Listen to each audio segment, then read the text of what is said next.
ओम शांति। आज हम 12 मार्च 82 की अव्यक्तवाणी सुनते हैं। आज की वाणी का सार है चैतन्य पुष्पों में रंग, रूप, खुशबू का आधार। बागबान शिव बाबा अपने चैतन्य फूलों के प्रति बोले। आज बागबान बाप अपने चैतन्य बगीचे में वैरायटी प्रकार के फूलों को देख रहे हैं।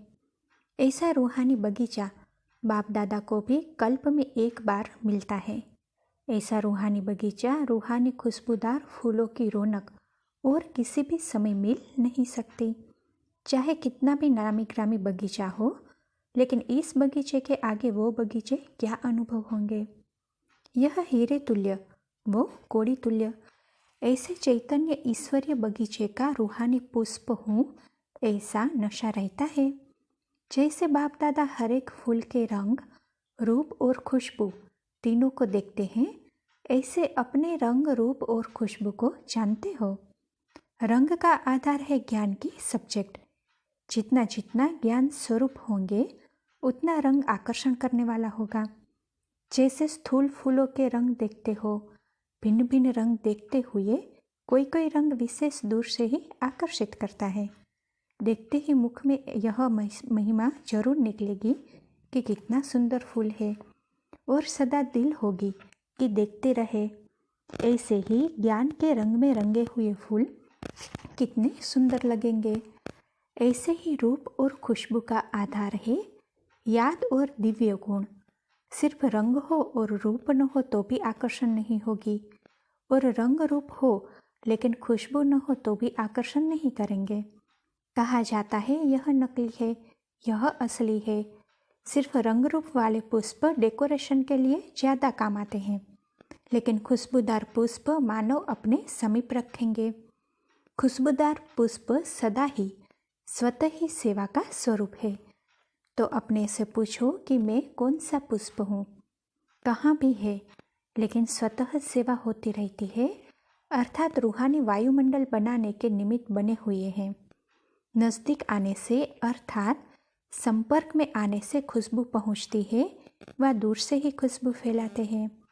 अगर सिर्फ ज्ञान सुन लिया, योग लगाने के अभ्यासी बन गए, लेकिन ज्ञान स्वरूप या योगी जीवन वाले व प्रैक्टिकल दिव्य गुण मूर्त न बने, तो सिर्फ डेकोरेशन अर्थात प्रजा बन जाएंगे। राजा की प्रजा डेकोरेशन ही है। तो अल्लाह के बगीचे के पुष्प तो बन गए, लेकिन कौन से, यह अपनी चेकिंग करनी है। बगीचा एक है, बागबान भी एक है, लेकिन फूलों में वैरायटी है। डबल विदेशी अपने को क्या समझते हैं? राज्य अधिकारी हो व राज्य करने वाले या देखने वाले हो। आज बाप दादा बगीचे में मिलने के लिए आए हैं। सभी के मन में रूह रिहान करने का संकल्प रहता है, तो आज रूह रिहान करने के लिए आए हैं। विशेष 2 ग्रुप है ना। बाप दादा को सभी देश विदेश दोनों तरफ के बच्चे अति प्रिय है। कर्नाटक वाले और डबल विदेशी भी सदा खुशी में झूलते रहते हैं। मधुबन में आते सभी माया जीत बनने के अनुभवी बन गए हो, वह मधुबन में भी माया आती है। मधुबन में आते ही हो माया जीत स्थिति की अनुभूति करने के लिए। तो यहाँ माया का वार नहीं, लेकिन माया हार खार कर जाएगी, क्योंकि मधुबन में विशेष अपनी कमाई जमा करने के लिए आते हो। डबल विदेशियों को तो डबल लॉक लगा देना चाहिए। मधुबन में आकर विशेष अपने में कौन सी विशेषता धारण की? तो बाबा विदेशियों से तथा कर्नाटक वालों से प्रश्न पूछ रहे थे। जैसे सहज योगी बनने की विशेषता देखी, वैसे और क्या देखा? लव भी मिला, पीस भी मिली, लाइट भी मिली, सब कुछ मिला ना। जितनी स्व को प्राप्ति होगी तो प्राप्ति वाला सेवा के सिवाय रह नहीं सकता। इसीलिए प्राप्ति स्वरूप सो सेवा स्वरूप स्वतः ही हो। कर्नाटक वालों ने भी वृद्धि अच्छी की है और विदेश में भी अच्छी वृद्धि हुई है। विदेश ने सेवा केंद्र और सेवाधारी भी अच्छे निकाले हैं। बाप दादा भी बच्चों की हिम्मत, उमंग, उत्साह देख हर्षित होते हैं। चाहे देश में चाहे विदेश में सेवा का उमंग उत्साह बच्चों में देख बाप खुश होते हैं। अच्छा, जो सेवा केंद्र में रहते हैं वह सेवा में उपस्थित है। देश चाहे विदेश में सब अमृत वेला शक्तिशाली रखते हो। यह ग्रुप बहुत अच्छा है, लेकिन अच्छे अच्छे बच्चे को माया भी अच्छी तरह से देखती है।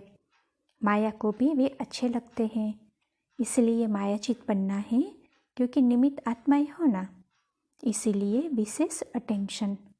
निमित्त बनी हुई आत्माएं जितनी शक्तिशाली होंगी उतना वायुमंडल को शक्तिशाली बना सकेगी। नहीं तो वायुमंडल कमज़ोर हो जाएगा, प्रॉब्लम्स बहुत आएगी। शक्तिशाली वायुमंडल होने के कारण स्वयं भी विघ्न विनाशक होंगे और औरों के भी विघ्न विनाशक अर्थात निमित्त बनेंगे। जैसे सूर्य खुद प्रकाशमय है तो अंधकार को मिटाकर औरों को रोशनी देता और किचड़ा भस्म करता है, तो जो निमित्त बनी हुई आत्माएं हैं वे शक्ति स्वरूप विघ्न विनाशक स्थिति में स्थित रहने का अटेंशन रखो। सिर्फ स्वयं प्रति नहीं, स्टॉक भी जमा हो जो औरों को भी विघ्न विनाशक बना सको। तो यह मेजॉरिटी ग्रुप मास्टर ज्ञान सूर्य है। अभी सदा यही स्मृति स्वरूप बनकर रहना कि मैं मास्टर ज्ञान सूर्य हूँ, स्वयं भी प्रकाश स्वरूप और औरों का भी अंधकार मिटाना है। अच्छा, मधुबन वाले भी बाप दादा को याद है। मधुबन निवासी भी ब्राह्मण परिवार की नज़रों में है। जब मधुबन की महिमा करते तो सामने मधुबन निवासी आते हैं। मधुबन की महिमा का तो पूरा भाषण बना हुआ है। जो मधुबन की महिमा है वह मधुबन निवासी हर एक अनुभव करते हो ना कि हमारी महिमा है। अच्छा, सदा सर्व विशेषता संपन्न विशेष आत्माओं को सदा स्वयं के स्वरूप द्वारा सेवा के निमित्त बने हुए सेवाधारी आत्माओं को सदा रंग रूप और खुशबूदार फूलों को बागबान बाप दादा का याद प्यार और नमस्ते। डबल विदेशी बच्चों का प्रश्न रहता है कि हमें डबल सर्विस के लिए क्यों कहा जाता है, यानी कि ईश्वरीय सेवा साथ नौकरी। इस प्रश्न का उत्तर देते हुए बाप दादा बोले, समय कम है और प्राप्ति करने चाहते हो सबसे ज़्यादा। इसके कारण तन भी लगे, मन लगे और धन भी लगे, इसीलिए तीनों प्रकार की सर्विस करनी पड़े। थोड़े समय में आपका तीनों प्रकार का लाभ जमा होता है, क्योंकि धन की भी मास्क है। वह मास्क जमा होने के कारण नंबर आगे ले लेते हो। तो आप लोगों के फायदे के लिए कहा जाता है कि अपना धन लगाना, तो धन के सब्जेक्ट में भी एक का पदम मिलता है। सब तरफ से अगर एक ही समय में लाभ हो सकता है तो क्यों न करो।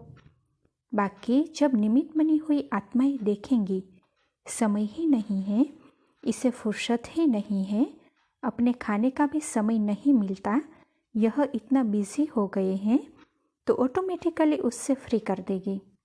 लेकिन जब तक इतने बिजी हो जाओ तब तक यह जरूरी है।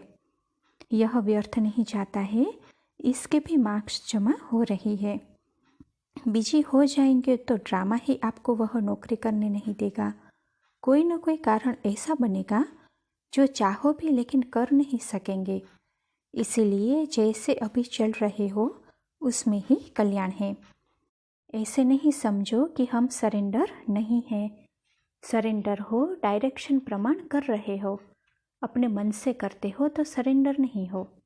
इसमें अगर अपनी मत चलाते हो कि नहीं मैं तो नहीं करूँगी और ही मनमत है, इसीलिए स्वयं को सदा हल्का रखो।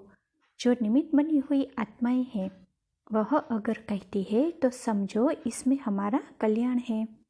इसमें आप निश्चिंत रहो। इसमें जो ज़्यादा सोचेंगे मेरा शायद पाठ नहीं है, मेरे को क्यों नहीं कहा जाता, यह फिर व्यर्थ है। समझा? अच्छा, टीचर्स के प्रति, टीचर्स के लिए सेवा स्थान कौन सा है? टीचर्स सदा विश्व की स्टेज पर है। आपका सेवा स्थान है विश्व स्टेज। तो स्टेज पर समझने से हर कर्म अटेंशन से करेंगे। जब कोई प्रोग्राम करते हो तो स्टेज पर बैठते समय कितना अटेंशन रहता है, अलबेला नहीं होते। तो टीचर्स बनना अर्थात विश्व की स्टेज पर रहना। सेंटर पर 2 बहनें रहती हो, लेकिन दो नहीं विश्व के आगे हो। अच्छा, ओम शांति।